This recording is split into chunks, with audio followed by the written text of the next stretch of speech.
monsieur. Ok. Parlons de la contribution de Kadhafi à la rébellion en Côte d'Ivoire. Vous dites que c'est lui qui a financé. Oui. Qu'est-ce qui vous fait dire cela? Non, c'est pas qu'est-ce qu'il me fait dire. J'ai été le seul qui a accompagné IB dans le village de Kadhafi. Nous sommes partis avec Blaise, bien entendu, monsieur. C'est Blaise qui a été Oui, votre intermédiaire auprès de Kadhafi. Auprès de Kadhafi. Il nous a reçus dans son village et sous un tank. Voilà comment Blaise a présenté la rébellion. Vous êtes parti avec l'avion présidentiel du Burkina, bien comment les choses se sont passées? Non, Kadhafi a envoyé un avion nous chercher. Et l'avion, vous êtes allé trouver Blaise là-bas ou bien vous êtes parti avec le président Compaoré à partir de Ouagadougou? Non, nous ne sommes pas, comment dirais bien entendu, partis avec le président. Nous sommes partis dans un avion IB et moi. Un avion de la Jamaïra of Libye est venu nous chercher. Et nous sommes allés... Vous cherchez à partir d'où? Ici, IB était à Dassasgo. Vous voyez, mais Dassasgo, quand vous arrivez, il y a une boîte de nuit qu'on appelle le Bembao. Oui. Il y a un terrain qui est là. Après le terrain, juste, IB était logé dans la deuxième villa. Quand vous tournez à gauche après le terrain, c'est là IB était logé. C'est après, voilà, on a changé de truc. Et c'est de cette villa-là que IB est parti en France où il a été arrêté plus tard. Donc c'est de là, nous sommes venus, Djibril Bassolé, qui a coordonné tout, qui a ficelé. Et après, Diendéré nous a reçus et tout, et nous sommes partis. IB n'avait été accompagné que par Diendéré. Et quand nous sommes arrivés, lui, il a recueilli Blaise, nous étions deux. On a dormi ensemble. Kadhafi nous a reçus le lendemain soir. Vous comprenez, c'était autour de 18 h. Donc, séance de Nantes, Blaise a présenté la crise ivoirienne. C'était les chrétiens du Sud qui ne voulaient pas qu'un musulman du Nord soit candidat et même être président. Et voilà la crise qui s'est vue en Côte d'Ivoire. Il s'était déjà vu auparavant, bien entendu, lui et Blaise. Mais IB devait prendre la parole, parler, dire ce qu'il peut faire. Et vraiment, il peut renverser Gbagbo. Donc, quand Kadhafi a été sûr de ce qu'IB avançait, il dit, en tout cas, il a épaté, mais Kadhafi, il a dit, c'est un bon soldat. Il était vraiment robuste et vraiment veillant. Et il dit que c'est lui-là qui avait fait le coup d'État. Kadhafi avait déjà entendu le nom d'IB. Sans le connaître. Sans le connaître, par RFI, qui était largement revenu, qu'une poignée de petits soldats a renversé Bédié. Il a demandé comme ça, et il dit, mais comment, il paraît que vous étiez que 60 à renverser Bédié, mais comment tu as pu?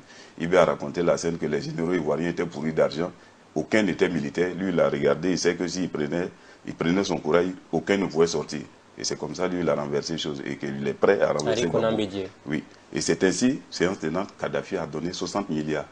60 milliards de francs. Ça, c'était dédié à la rébellion. Alors, ces 60 milliards ce sont 2 milliards. 2 milliards à Blaise, ça c'était voilà, pour lui. Mais les 60 milliards étaient dédiés à la rébellion. Et des armes qui devaient venir sur le Burkina avec un avion cargo qui devait les porter. Et c'est comme ça, parce qu'il n'y a pas de port ici pour les faire venir par bateau. Et c'est comme ça que l'arsenal est arrivé. Et l'avion a fait, au moins de la Libye à ici, l'avion a fait 7 tours, monsieur. Et ces armes qui ont été déportées ici, malheureusement, nous n'avons pas eu à bénéficier de toutes ces armes. Blaise a pris ces armes pour armer, c'est vrai, l'armée du Burkina, mais pas l'armée, pour suréquiper le RSP. Le régiment de sécurité qui n'existe plus au Burkina, qui a été dissous. Oui, j'ai appris par les médias. Oui. Donc, monsieur, voilà la provenance des armes du RSP. Alors, les 60 milliards que Kadhafi a donnés, qui les a récupérés? Est-ce Blaise Compaoré? C'est Blaise Compaoré, mais je vous dis, mais quand les gens... Oui, parce que quand vous dites qu'on a donné 2 milliards à Blaise Compaoré, et 60 milliards pour la rébellion, quand l'argent a été récupéré, une fois de retour, maintenant, comment l'argent a été utilisé sur le terrain? L'argent ne devait que transiter par Blaise, qui était le tuteur de IB. Et puis, mais progressivement, il gérait voilà, la chose pour que ce soit bien fait. Mais malheureusement, arrivé ici, Blaise n'a donné que 2 milliards IB pour commencer. Et quelques armes, j'ai précisé, j'ai quelques armes. Vous voyez, la télévision ivoirienne a montré une arme lourde, indéplaçable devant le camp d'Agma. Et vous dit que la Côte d'Ivoire est attaquée par un pays étranger, que voilà, cette arme-là, cette arme lourde-là ne pouvait pas provenir d'une rébellion, que c'est un pays vraiment qui les attaque. Et il y avait la deuxième arme lourde comme ça, était à Boaké pour déloger le cas Génie, pour prendre le cas Génie. Et la troisième était devant la BAE, un camp réputé proche pour Gbagbo, des extrémistes durs. Donc voilà les 3 armes lourdes qu'on a reçues. Alors il y a eu des centaines. Alors, donc vous voyez, sinon si on avait tout l'arsenal que Kadhafi a donné, mais Gbagbo tombait la même nuit ou la même semaine. Mais quand on n'a pas reçu toutes les armes, et Blaise nous dit, si on prend un camp, on prend les armes, on récupère, au fur et à mesure, on devait combattre. Donc, ça a rallongé la crise. Voilà comment Gbagbo n'a pas été renversé la même nuit, monsieur.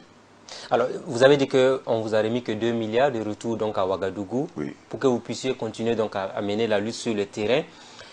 Concrètement, les armes que vous avez reçues, comment vous les avez utilisées sur le terrain? Parce qu'apparemment, vous avez été trahi par Blaise Compaoré une fois après avoir quitté Kadhafi. Oui, et c'est là qu'est née la pomme de discorde entre Blaise et IB. Parce que quand les armes ont été bloquées, on a donné une infime partie.